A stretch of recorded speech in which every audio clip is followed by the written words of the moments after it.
Clerk, please call the roll. Alderman Bosley. Alderman Kennedy. Here. Alderman Conway. Alderwoman Cruzen. Here. Alderman Moore. Here. Alderwoman Davis. Present. Alderman French. Present. Alderman Carter. I'm present. Alderman Coder. Here. Alderwoman Spencer. Alderwoman Green. You here. Chairman Rhodey. Present. 9 present. You have a quorum. See, I had some stuff I was wanting to go over, but we probably have people wanting to get back to Ways and Means, correct? And so then we should probably, let's go ahead and have the board bills first, and I'll talk after the board bills, and then we'll get a quick roll call on one of them. Mm-hmm. What's the first one here? Let's see. It's on the committee.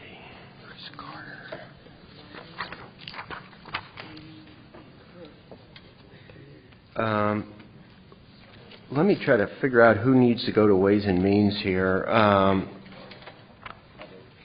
Alderman Carter does. Alderwoman Cruzen, are you on Ways and Means as well? Or I'm not. You're not. Okay. Alderman French, are you on Ways and Means and need to get back to that then? Okay. And Alderwoman Ingracia, are you on Ways and Means or you're not? Okay. Alderwoman Davis, are you on Ways and Means? Okay. I'm on Ways and Means. Okay, so the first thing is we need to get a motion to hear Board Bill number 25. So moved. Second. It's been moved and seconded that we hear Board Bill number 25. Mr. Clerk, please call the roll. Bosley. Alderman Kennedy. Aye. Alderman Conway. Alderwoman Cruzen. Aye. Alderman Moore. Aye. Alderwoman Davis. Aye. Alderman French. Aye. Alderman Carter. Aye. Alderman Coder. Aye. Alderwoman Spencer. Alderwoman Green. Aye. Chairman Rhodey. Aye. Alderman Bosley. Alderman Conway. Alderwoman Spencer. Aye.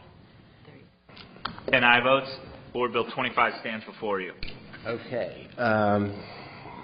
Alderman Carter, go ahead and proceed with your board bill. Good morning. Good morning. This is a extremely simple bill. 5800 Goodfellow. We have Paradise Beauty Supply, and they wanted to expand their operation. So they just expanded a little into the lot. They spent roughly around $120,000, and I think, did you guys see the pictures, or am I the only one with pictures? Oh, sorry. And they ended up expanding the store another 2,600 feet, and we're asking for a 10-year tax abatement here. I'm sorry. Oh, no, that is it. Oh, okay. And you're seeking what, 10-year tax? 10-year, yes, sir. 10-year tax abatement. Alderman Kennedy? No questions, thank you. Alderman Conway is not present. Alderwoman Cruzen? No questions. Alderman Moore is not. Alderman Moore is present. Excuse me. No. Alderman Moore? No questions. Alderwoman Davis? No questions. Alderman French? No questions. Alderman Coder? No questions. Alderwoman Spencer? No questions. Alderwoman Green? No questions. And I have no questions. So, hearing no questions on Board Bill number 25, the Chair will entertain a motion for due pass. So moved. Previous roll. Thank you. Hearing no objection to previous rule of board bill. Objection to previous The rules. need theory. Members were not present. Then you want to get the Not correct. Oh, sponsor. I'm sorry. There's an objection to get the sponsor to vote for his own bill. She voted. Oh, she did. And it's too late anyway. It already passed. But Our next board bill will be Board Bill number 47. Alderman French had some concerns about it, but since we advertised it, we're going to hear it today and hold it in committee. Alderman French, actually, did you want to pass it out and hold it? We'll pass it out of committee, and he'll hold it at the board level. In the informal calendar, correct. Go ahead and proceed, Alderman.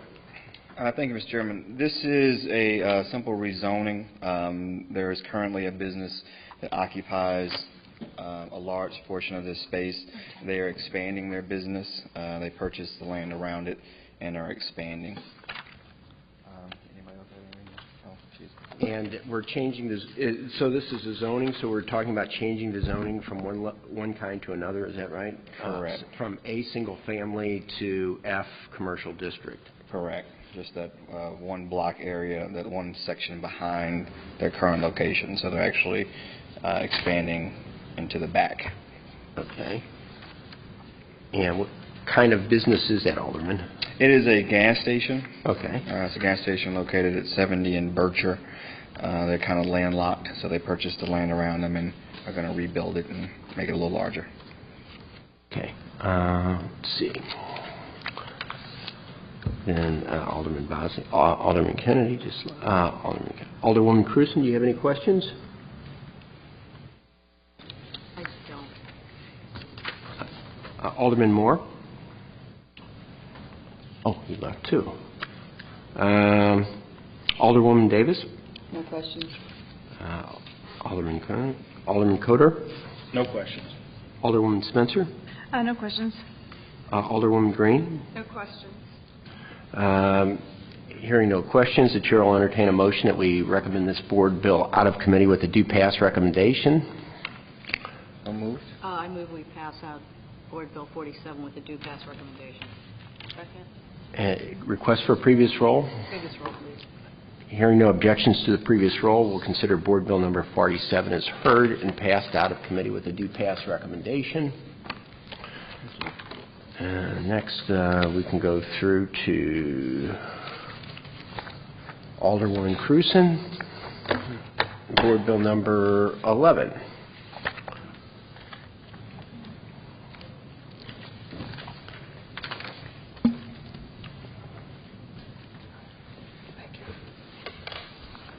Thank you, Mr. Chairman, members of the committee. I'm going to pass out a couple of before pictures and then plans here for you to take a look at. I'm gonna pass it. Yeah. This is a, well, let me back up and say most of you know Straub's in the Central West End, probably at the corner of Maryland and Kings Highway. Straub's has been in that location for over 50 years. They've been a great asset to the neighborhood. And they are beginning a major renovation of their store, which is about $1.5 million all in now. Some of that is new cases and fixtures and coolers and all that sort of thing.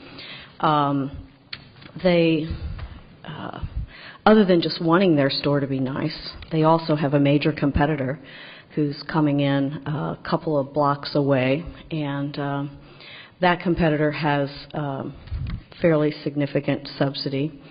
And so to kind of level the playing field a little bit and to help them step up their game, I think it is prudent to give them 10 years of tax abatement just on the improvements that they're doing, which won't actually end up being a whole lot, but I think it's a bit of help. And it's also a little tip of the hat to the folks that have been with us for 50 years and stuck with us for 50 years. So you can see on the plans here what the new entrance will look like, and if you've been in the store, where the checkout lanes are now. That's actually two-story space because you used to have a restaurant upstairs long, long ago.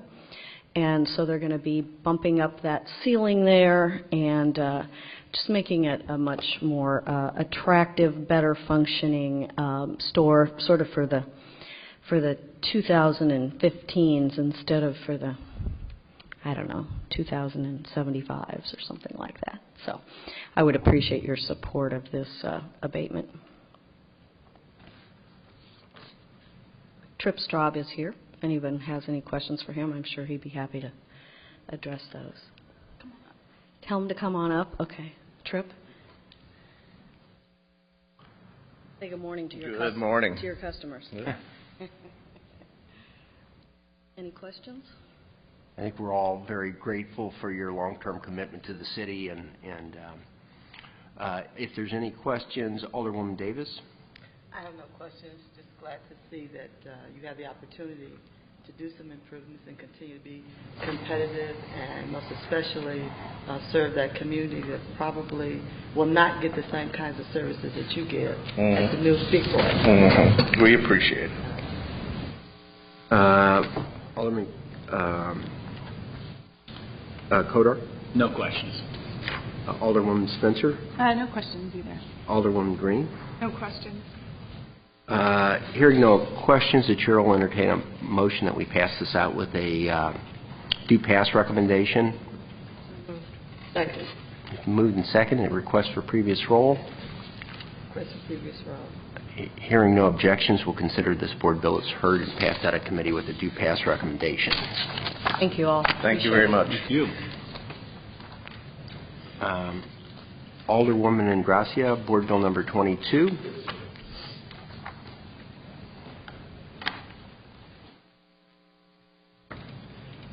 I'm holding you to last. Thank you, Mr. Chairman, members of the committee. I have before you this morning Board Bill 22, which is a building that has been vacant for quite some time in downtown West, an area of downtown that has seen a bit of disinvestment, not a lot of interest in redevelopment in the area, mostly because a lot of the buildings are have been let go and not updated in quite a long time. Dr. Byron Duvall has operated a general dentistry, family dentistry practice in the 6th Ward for a number of years. His former building is outdated, and he wanted to move to be a bit more central. He is the founder of the Gateway Foundation for Oral Health, if you're familiar with that. They go into schools and other non-traditional settings to offer dentistry to children who might not otherwise receive it. He also works with Mound City Dentistry to recruit minorities to return to St. Louis after dental school to serve uninsured and underinsured kids in the city. He is moving into a commercial building. He's going to occupy one commercial space and have 2 updated commercial units for other folks to lease. He purchased the property for $310,000. He has a construction budget of $170,000, and I'm supporting a 5-year tax abatement for this project and hope you would as well.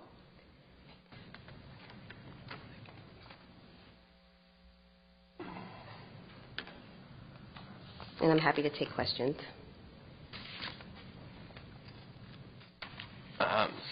Alderwoman Cruzen, do you have any questions? I know you haven't seen the pictures yet. No questions. Alderwoman Davis, do you have any questions? No questions.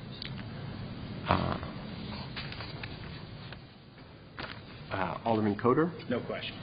Alderwoman Spencer? No questions. This looks like a really neat building, though. It is. Alderwoman Green? No questions. Okay. The chair will entertain a motion for due pass for Board Bill number 22. Moved and seconded. Request for a previous roll. Request for previous role. And, hearing no objections, we'll consider Board Bill number 22 as passed out of committee with a due pass recommendation. Thank you, Mr. Chairman, members of the committee. Thank you. And finally, our last official action today is Board Bill number 37, Alderwoman Davis. Oh, actually, there's 2 of them here, 37 and 42.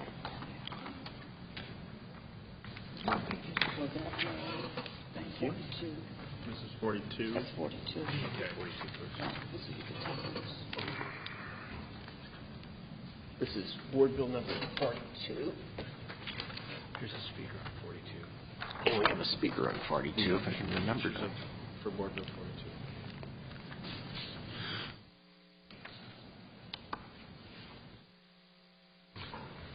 42. Good morning, members of the committee, and Mr. Chairman. Mr. Chairman, which board bill would you like for me to do first? We have a speaker for Board Bill number 42, if that... Yes. Okay. All right. I'll start with Board Bill number 42. This is the tax abatement bill for two pieces of property will be considered as one project at 2035 Lucas and 2030 Delmar. This is a portion of my award that I received in redistricting. Still had a lot of work to be done in that near downtown area. It is the farthest west part of downtown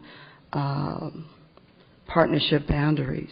And so as we move forward and looking at what needs to be done, then I had a blessing to come to me one day and said, we're interested in doing some development in this area. The developers are an affiliate of Millennial Realty Group. They are present here to speak today. And just quickly going over the former property at 2035 Lucas was one of the manufacturing companies from that era. You know, we had the shoe companies and everything in that area. So St. Louis Braid Company. 2030 Delmar is currently vacant and in really bad condition. The last known service for that was a law firm a while ago, many years ago, as a matter of fact. The completed rehab project will be an estimated cost of $14.2 million. Will provide 85,000 square feet of rehab property. And between the two units, we'll have 57 one-bedroom apartments and 29 two-bedroom apartments. We'll also have some retail space that will be made available, about 1,800 square feet of that, and the tenants will pay market rate. This is an unusual tax abatement request, but it is greatly needed. That area has not had any significant dollars put in since the last group, which was Bob Wood and Pete Rothschild some years ago, did some properties down there, and so it's time to finish that area. So we're requesting a tax abatement for up to 20 years, and we do understand that that is not a specific, but as you know, we would have to come back to you if there was a request to do anything above that. It has been passed by LCRA with the support there, and I believe with the experience of the developers that they will be here for a while, and we'll be getting some other projects that we'll be happy to see here in the city of St. Louis. So I'd like to ask the speakers to go ahead and speak, unless you have some questions of me at this time, and move the process forward. Sure. All right, sir. Why don't we hold our questions for the Alderwoman till the end? And the speaker is, forgive me if I mispronounce your name, but Ushi Akujo? Kind of close. Pretty close? Okay. I'll let you do it then. That's our only speaker.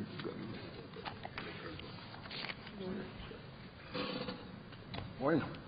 Hi, my name is Uchenna Akujo. I'm with Millennial Realty Group. And I'm Adam Cohen. We're both with Millennial Realty Group. Thanks for the opportunity to meet with you today and to present. I think Alderwoman Davis, first of all, thanks a lot for all your support to date. I think she's pretty much spelled out the project and so the reason why we need the TIF. And if any of you have been in that district recently or have actually viewed our project, you'll actually see that it's actually in a state of disrepair. And as a result, it's going to require a lot of investment on our part to really make this project happen. And we've really been working hard to make sure that we obtain financing on this project, which we're really close to at this point. And we're excited about the project and the opportunity to do other projects in this in the city. And I think you will be very pleased with the outcome of the project once we're done in about 12 months. Just to add a little bit to that, I went to school in St. Louis. I went to school at WashU. Have a soft spot for St. Louis. Really love the market, and we spent a lot of time doing a lot of analysis to arrive at this as a market that really makes sense to us. And this is not a one-off project. Our goal here is to really kind of, as Alderwoman Davis said, kind of build within the area, and we love that downtown west area. So we really need this for this first project, and we think that'll help to spur the additional projects that we have, more than enough capital that wants to come and kind of do projects as we move forward. So we're pretty excited about that.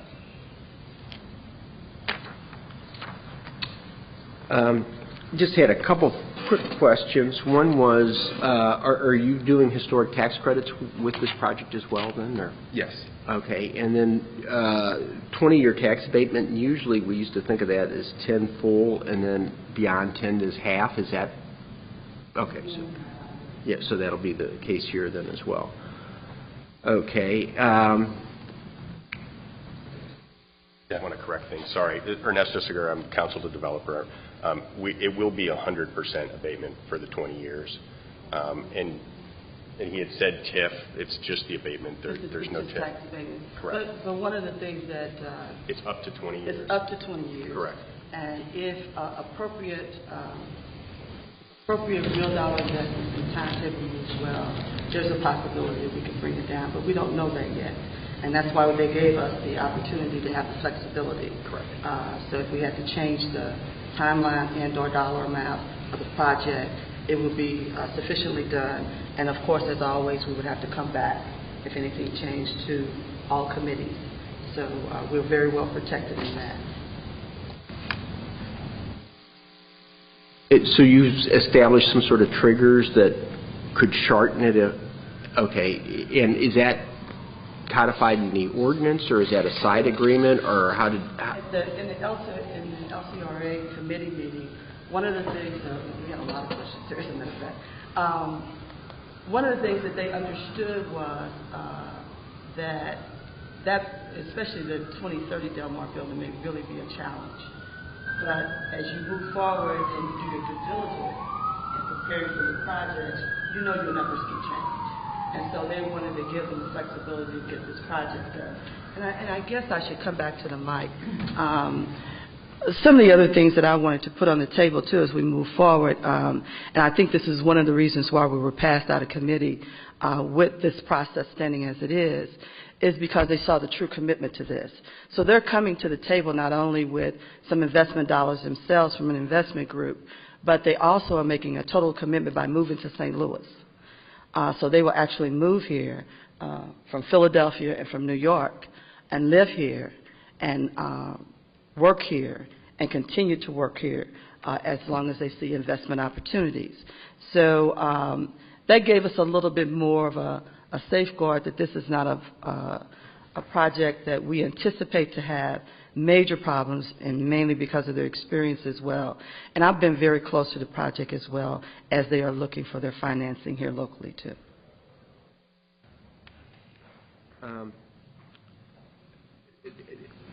Dale, I had asked, I think, is Dale here? I'm back here. Okay. Dale, a couple things. One is I continue to be confused about what comes to our committee and what goes to neighborhood development, because this is, I presume, a vacant building. It is, but it's downtown. Downtown. So any building downtown Comes to this committee. and then any occupied building outside of downtown. Okay, and then vacant buildings outside of downtown go to Neighborhood development. Okay. And so the last one that Alderwoman Ingracia had was also in the downtown area, even though it's currently vacant. Okay. Which came to this committee. 40. Okay. 42. And then I know you send out letters, notifications. What is the current taxes that are being collected on this building now then? It's approximately 30,000 between the two. So that's our base then. So we'll continue to collect the 30,000 and then, okay. Questions, Alderwoman Cruzen? Oh, I'm sorry, Alderman Bosley has showed up. Yeah. No questions. Alderwoman Cruzen. Yes, thank you. Can you tell us, unless I missed it, a little bit about what your plans are for the building? What will it be? What's the total investment?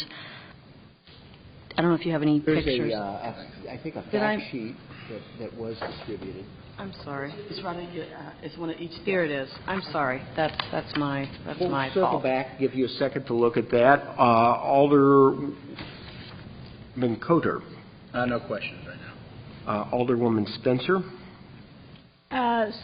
Yes, thank you, Mr. Chairman. So my question was just you're moving here, the business. I missed kind of part of that description, or just you two personally moving to St. Louis, or?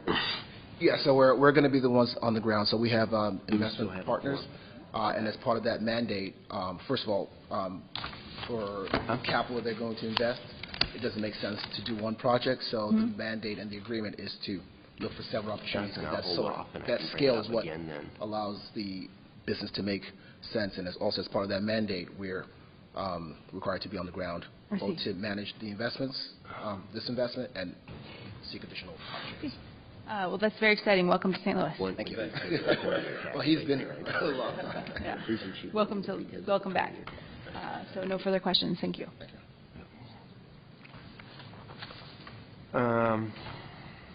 Alderwoman Green. No question. Alderman Bosley, we'll circle back, give you a chance. Did you have any questions? Or? No, it's Marlene's ward. She's happy with it, so am I.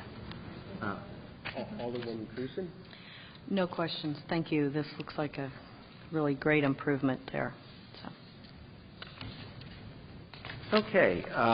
We are at a bit of a quandary here in that we have a new member joining us, so our previous role should probably be voided, and we'll go ahead and entertain a motion to pass this out of committee with a due pass recommendation. I move we pass out Board Bill 42 with a due pass recommendation. And is there a second? There's a second, and assuming we all vote, we'll have enough for our quorum here. So, Mr. Clerk. Bosley? Aye.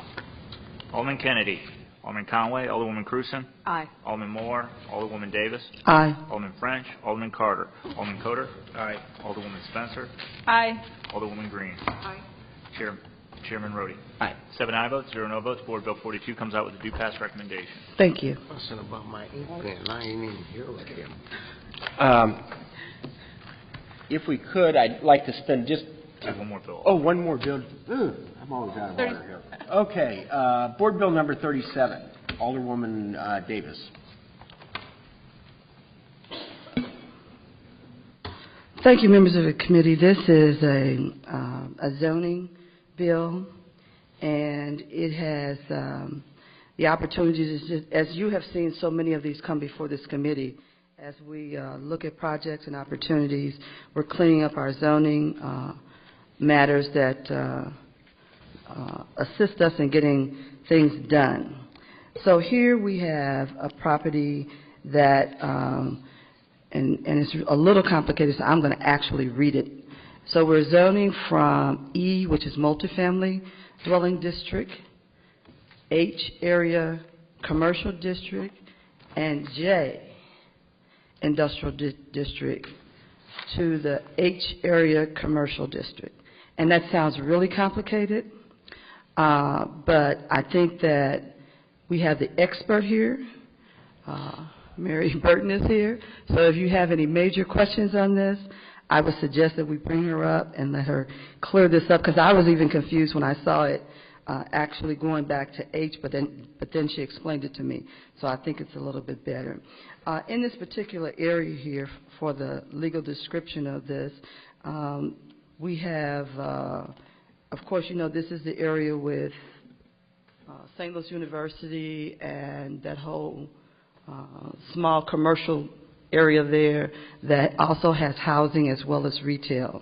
And so there's a lot of development going on in that area, and we might as well get it cleaned up because it appears there will be quite a bit more for the near future. Mary, did I need to say anything else, or do you? Okay. Come along. Come along. We can never hear enough about zoning. Okay. Thank you, members of the committee and Chairman. What we have here is we have several parcels that are already under the ownership of the university.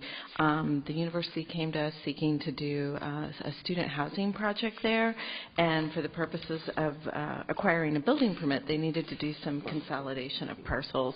And we discovered that we had, since the university has been there for a while, there are a number of parcels zoned differently.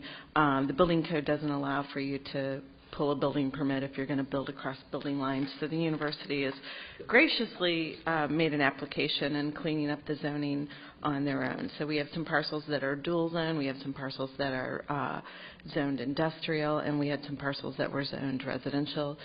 We suggested a rezoning to the H area commercial district because most of the existing parcels along there were zoned that, and that the H district also allowed for all of their existing uses and their proposed new uses. And we do have representatives from the university here to talk about the project too, if anyone has any questions.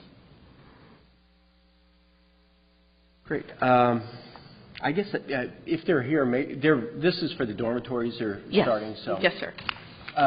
My only question would be, I work with Peter Perotti with some of this university issues, and I know I'm talking to him about doing a community unit plan. Have you all considered doing that just from a standpoint of? Yes, sir. At our first meeting regarding this project, we did talk with the university about the possibility of doing some sort of an overlay district there, whether it's a community unit plan or a form-based district, just to make things easier for them so that they don't have to come back to us every time. Does everyone understand how the overlay district operates? It would be an overlay district. The underlying zoning would stay, but the rules of the overlay district would apply. Washington University has something similar on the medical center campus and on the Danforth campus also. And they have expressed, Mr. Perotti was actually at that first meeting, and they have expressed an interest to do that in conjunction with sort of a campus-wide master planning effort that they're undertaking. Good. Okay. Did I get that right?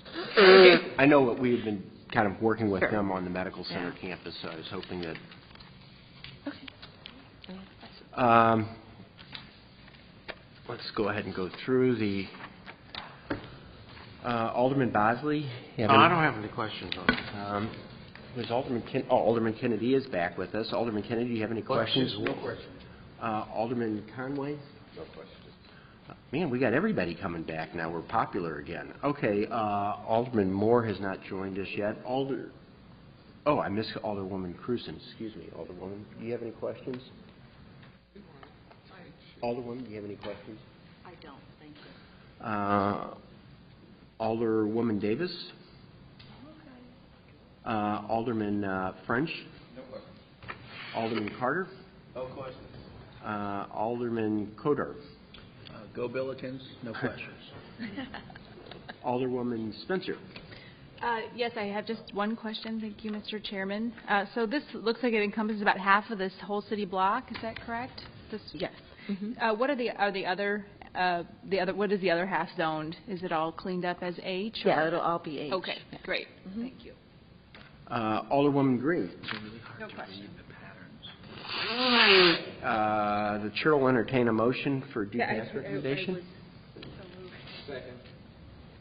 Been moved and seconded. Mr. Clerk, please call the roll. Alderman Bosley. Aye. Alderman Kennedy. Aye. Alderman Conway. Aye. Alderwoman Cruzen. Aye. Alderman Moore. Aye. Alderwoman Davis. Aye. Alderman French. Aye. Alderman Carter. Aye. Alderman Coder. Aye. Alderwoman Spencer. Aye. Alderwoman Green. Aye. Chairman Rhodey. Aye. 11 aye votes, 0 no votes. Board Bill 37 comes out with a do pass recommendation. Thank you. All right. I'm going to talk 5 minutes, I promise, no longer. But I just wanted to go ahead and have a little follow-up discussion. Yeah, why don't you pass these out one direction and pass these out the other direction. And I did a lot of work on my little presentation for last time, and I don't want that to go and just not have anything happen as a result of it. I started thinking about next steps.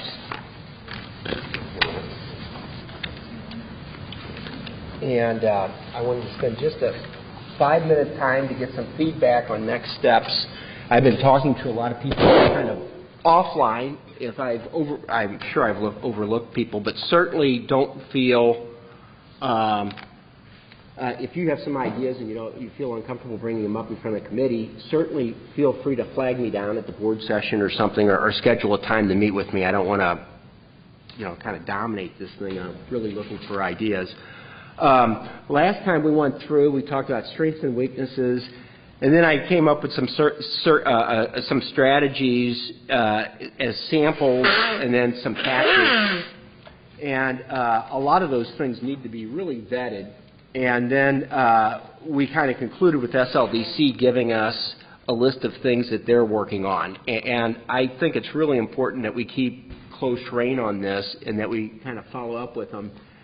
One of the suggestions or requests that was made by one of our committee members, and I don't want to out everybody, but but they said, well, we ought to go ahead and communicate with them and ask them to give us a timeline for when they're going to do all their stuff. So I'll go ahead and initiate that process so that we'll try to get something in writing to say when they're going to have and what they're going to have for us, so that we actually kind of have something documented so that we can kind of hold their feet to the fire a little bit.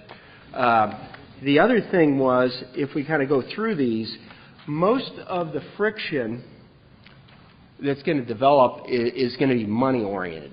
And I know there's a lot of people that are very anxious to get stuff going in their neighborhoods and everything, and with what's happened to Block Grant and our inability to have our CUBDOs supporting us, I don't think the impact of that has really been felt yet. When these things, you know, they're all kind of on their last breath, and in the next couple years, I think many of them, not all of them, but more of them will go away, and it's going to be even more difficult to try to get strategic planning done.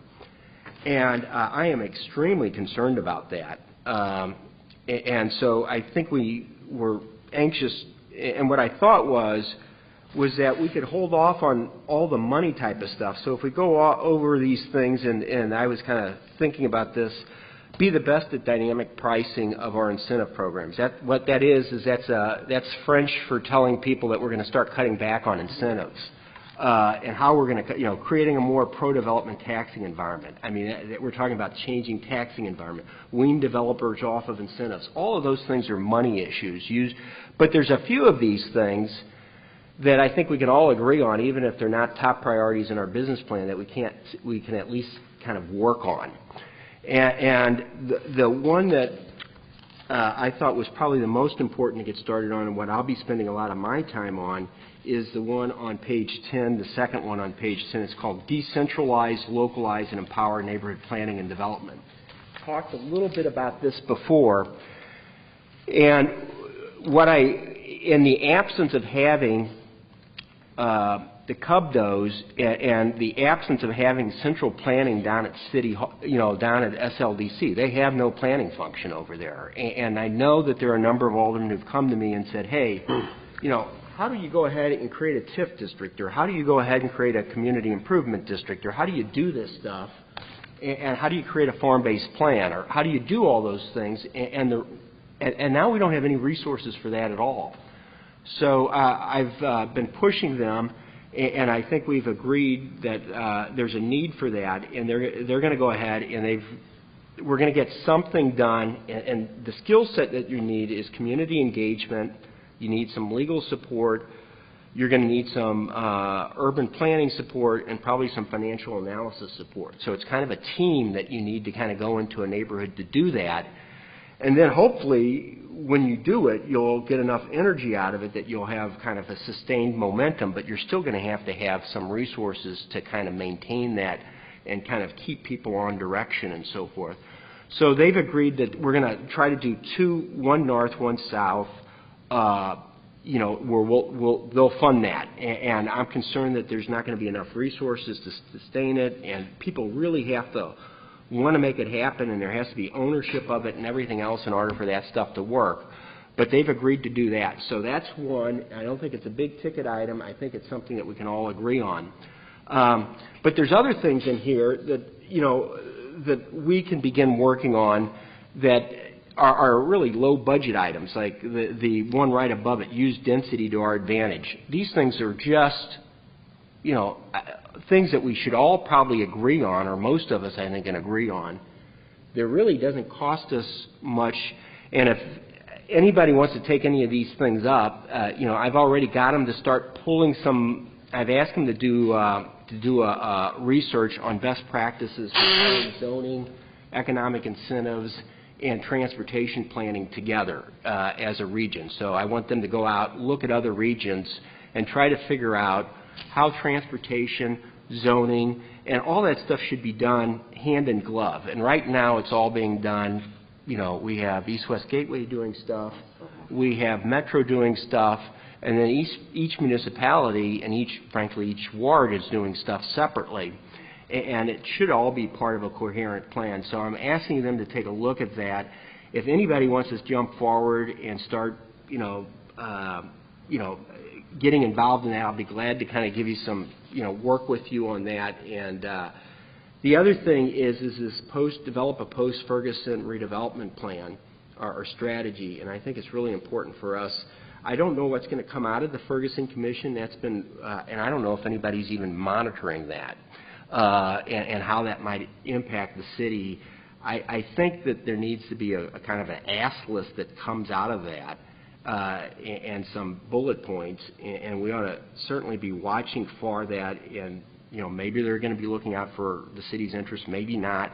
But there's a number of things that I think that that we can do that aren't going to cost us anything, and that we all can agree are probably pretty good things for the city, and we would welcome anybody to take a look at those. Now, in the interim, as they start getting ready for a business plan, the underpinnings of the business plan is going to be a financial analysis, and the hope is that they're going to actually circle back and talk to us and engage us and start asking us questions about what our values are and how that might be reflected. And I thought it might make some sense for us to take about 15 minutes of our meetings to go ahead and at the beginning of each of them and try to get us all on the same page. And so with that, I passed out the second sheet here, and I got a little outline of what I hope to start kind of using as a little show and tell. I think I already passed those around. Does everybody have that? And we're going to do about 4 or 5 of these things. And again, this isn't intended to be Joe Rohde's monologue. After we get through these, if somebody wants us to go ahead and take a look at some other things, we'll start trying to have the folks in the city do it. I did a lot of work initially, and my hope is that we start getting some of the staff to do some of this. But what I'm working on is the first thing is adjusting all of this stuff. What we're doing is we're trading tax dollars for providing services. And hopefully somewhere in there, we're engineering a way of finding people who have money, taking some of that money, and to provide services for folks who don't have money. And that's all, but we have to do that very strategically, and it's getting more and more difficult to figure out how to do that. The first thing I thought, some of the senior aldermen already understand this. I think even the junior aldermen do, but for those of you who don't, if we're talking about adjusting the tax-to-service ratio, and if you remember I was talking about our demand is a function of a bunch of different things. That was slide number 4, on page 4, demand to value. So we're trying to create demand, and one of the ways we create demand is by reducing prices. And so much of our incentive programs are all about reducing prices. So we're adjusting the tax-to-service ratio. And the first tool we have is tax abatement, and then TIF does the same thing. Basically, when we're doing tax abatement and TIF, all we're doing is cutting the prices of either living or doing work in the city. And then the third one is kind of a hybrid, and that's a TIF district. And we haven't been using those very much, but that's what we're doing is adjusting down the taxes, and we're creating some flexibility to kind of give some of the benefit to the developer and then keep some of it for the public. And so what I thought was we'd have somebody come in at our next meeting and give us a 15-minute with a 1-page summary on that so everybody can kind of get an idea of how those work. Then the second one would be, the second 15-minute presentation would be on ways that we're adjusting the tax-to-service ratio by actually increasing the price. So when we're going ahead and creating a community improvement district, a special business district, and a taxing development district, In each of those cases, we're actually increasing the taxes with the idea that we're going to improve the level of services. So our argument is hey, pay more because you're going to get more. And then what I thought was for the third one, and this might be third and fourth, is the big strategy is how to take money from people who have it and give it to people who don't have it. And the easiest way to demonstrate that, most of the city stuff is so complicated because we have so many taxes, is actually in the school system. So what I thought was we might actually kind of drill down and take a close look at how that transfer is occurring in the school system. And I think we can probably do that in 1 or 2 15-minute sessions. And then a couple months ago, some people were kind of shocked that I said I thought that the city was on dancing on an edge of an abyss.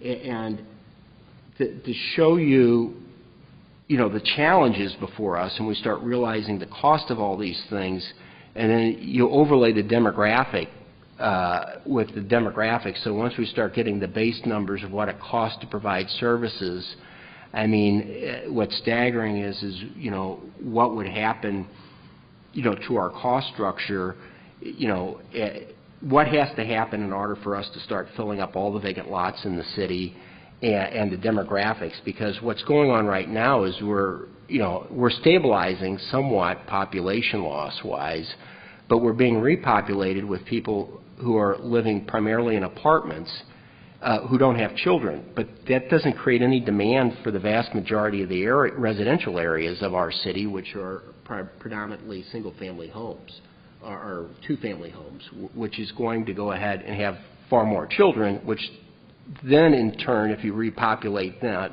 area, you're creating a huge cost because of the school system. So it's just a really challenging thing, and to understand how the interaction between the cost and the demographics and then the area, is something I think we all kind of need to understand of what our real challenges are. I just thought I've been kind of waiting for an opportunity to do this. I've been talking about it, been watching it for a while, but there's a real argument. Hey, we increase taxes, on corporations or business or the folks.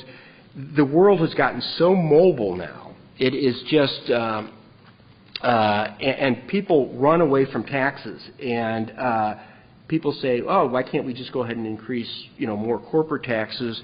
And I wanted to go ahead, and this is actually going on today. Headlines, this is the Wall Street Journal from a couple days ago.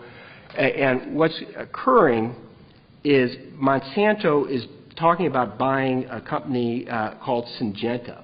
So it's a local company, big acquisition, billions and billions of dollars. And when they acquire them, and this gives you an idea, this isn't just a local phenomenon that's occurring. This is a national phenomenon. It used to be states would compete with each other and municipalities would compete, but they call it corporate inversions. And I don't know how many of you are familiar with that, but what they will actually do is Monsanto will buy this company, and it kind of makes sense already, but because this company is located in a country with a lower corporate tax rate, Monsanto would then invert. In other words, they would acquire and then act like they were acquired and move their corporate headquarters to that country, and that would save them $500 million a year.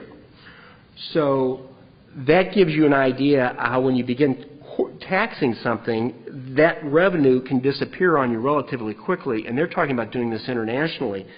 Now, you may say, oh my gosh, the tax rates between one country and another is pretty substantial.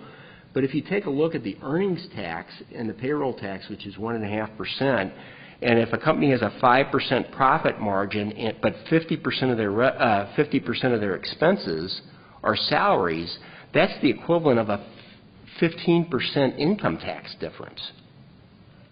I mean, it's staggering. And so, anyway, I made copies of that article, and our big argument when we get to the point a year from now talking about the budget is kind of how much do we eat today and how much do we save for tomorrow, and how are we going to go, who's going to pay the taxes and how we're going to spend it, which is, I guess, the central part of all this stuff.